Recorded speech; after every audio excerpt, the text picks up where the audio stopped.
പ്രബോധന രംഗത്ത് പുത്തനുണർവുമായി love the Quran masters club അവതരിപ്പിക്കുന്നു രാത്രി സന്ദേശം.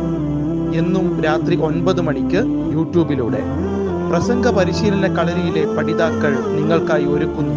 കേൾക്കുക, പ്രബുദ്ധരാവുക, മറ്റുള്ളവരിലേക്ക് എത്തിക്കുക. ബിസ്മില്ലാഹിർ അൽഹംദുലില്ലാഹി വസ്സലാത്തു വസ്സലാമു അലാ അഷ്റഫിൽ അംബിയാഇ വൽ മുർസലീൻ വമൻ തബിഅഹും ബിഇഹ്സാനിൻ ഇലാ യൗമിദ്ദീൻ. അമ്മാ ബഅദ്. ഇത്തഖുല്ലാഹ ഇബാദല്ലാഹ്. പ്രിയ ശ്രോതാക്കളെ, അസ്സലാമു അലൈക്കും വറഹ്മത്തുള്ളാഹി വബറകാതുഹു. ഇസ്ലാമിൻ്റെ അടിസ്ഥാനം അത് തൗഹീദ് ഒന്ന് മാത്രമാണ്. തൗഹീദ് ഉൾക്കൊള്ളാതെ പഠിക്കാതെ ഒരു മുസ്ലിമാനെ സംബന്ധിച്ചിടത്തോളം അവൻ മുസ്ലിമേ ആവുകയില്ല. അത്രക്ക് പ്രാധാന്യം തൗഹീദ് പഠിക്കാൻ ഇസ്ലാം കൽപ്പിക്കുന്നുണ്ട്. അതാണ് ഇസ്ലാമിൻ്റെ ആണിക്കൽ. സർവസമർപ്പണവും അള്ളാഹുവിനായിരിക്കുക എന്നതാണ്.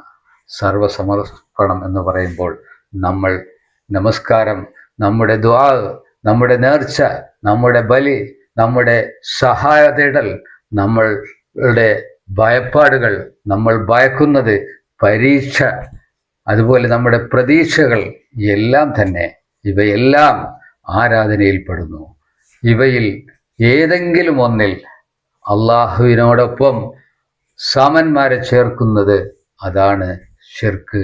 കഠിന പിഴവിലേക്ക് അവൻ അകപ്പെടുന്നു. അതോടുകൂടി അവന് പിന്നെ അള്ളാഹു പുറത്തു കൊടുത്തെങ്കിൽ അല്ലാതെ ഒരു വിധത്തിലും രക്ഷയില്ല.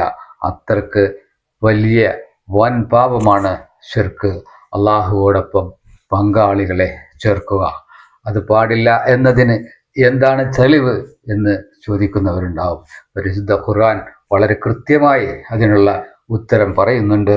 വഅബ്ദുല്ലാഹ വലാ തുശ്രികൂ ബിഹി ശൈആ. നിങ്ങൾ അള്ളാഹുവിനെ മാത്രം ആരാധിക്കുക, അവനോട് ഒന്നിനെയും പങ്കു ചേർക്കാതിരിക്കുക. അതേപോലെ തന്നെ മറ്റൊരായത്തിൽ പറയുന്നു, വലാ തജ്അലൂ ലില്ലാഹി അൻദാദാ. അള്ളാഹുവിന് സമന്മാരെയും പങ്കാളികളെയും നിങ്ങൾ ഉണ്ടാക്കരുത്. സഹോദരങ്ങളെ, ഇത് ഒരു ചെറിയ വിഷയമൊന്നുമല്ല. ഏറ്റവും കൂടുതൽ ഗൗരവത്തോടു കൂടി പഠിച്ച് മനസ്സിലാക്കി ഉൾക്കൊള്ളേണ്ട ഒരു വിഷയമാണിത്.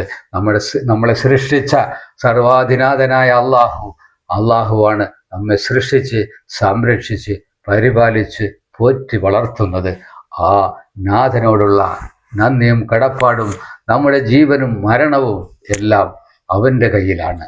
അതുകൊണ്ട് തന്നെ അവൻ്റെ കഴിവിൽപ്പെട്ട, അവൻ്റെ പരിധിയിൽപ്പെട്ട കാര്യങ്ങൾ മറ്റൊന്നിനും കൽപ്പിക്കാൻ പാടില്ല. അപ്പോൾ നമ്മുടെ സുജൂദ്, നമ്മുടെ ദുആ, നമ്മുടെ നേർച്ചകൾ, നമ്മുടെ പ്രതീക്ഷകൾ എല്ലാം അവനിൽ മാത്രമായിരിക്കണം. എല്ലാ അർത്ഥനകളും അവനോട് മാത്രമായിരിക്കണം. നമ്മുടെ ഭയം പോലും നമുക്ക് ഈ ദുനിയാവിലെ ഒരു ശക്തിയെയും ഭയപ്പെടേണ്ട ആവശ്യമില്ല.